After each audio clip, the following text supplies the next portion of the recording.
Okay, so perhaps God might have a reason for allowing the evil, but what would that reason be? Um, okay, so Rhoda's going to suggest an answer: free will. Why is free will good? Because for Rhoda, and this is the part of the handout, what does Rhoda say is the main value of free will? Uh, and on Rhoda's view, free will allows for a certain sort of non robotic love. So, just so to have something on the board, free will allows for a non robotic love. So, God could have programmed us so that we're forced to love Him, but that's not real love.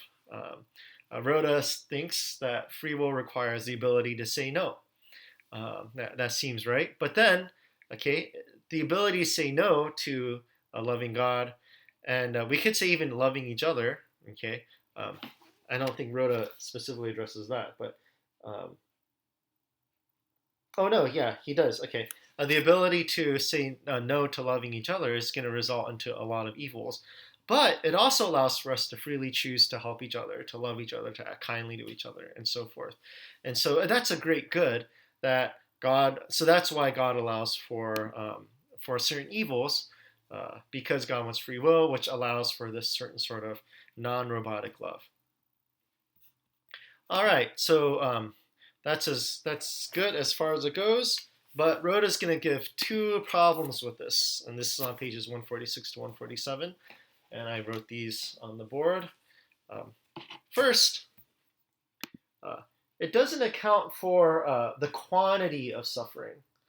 Okay, um, it's true that maybe suppose God wants us to be able to freely choose to love or not to love, but why did it have to be like this much evil, like the ability to like harm each other so much?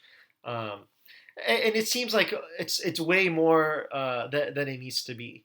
Um, you might think of a Hitler's choice to love or not love, but Hitler's choice to not love certain people resulted in vast amounts of suffering. And you might have thought, well, God could have given Hitler free will to choose love or not love, but not giving him so much power to just hurt so many people. So that's one point. Um, another, the second point Rhoda raises is it doesn't account for natural evils, evils not from free will. So natural evils is an evil not from free will. So what are natural evils? Natural evils are going to be things like suffering due to um, earthquakes, tornadoes, diseases, uh, and so forth.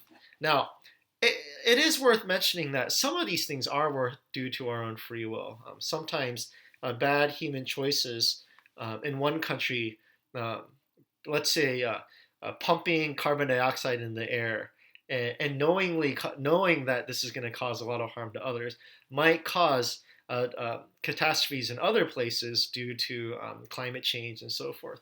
Uh, those technically wouldn't be natural evils, but because those wouldn't be evils from free will. Or those would be evils from free will. But anyway, still a lot of the natural evils we see um, a lot of the natural disasters we see are in fact natural evils, evils not from free will.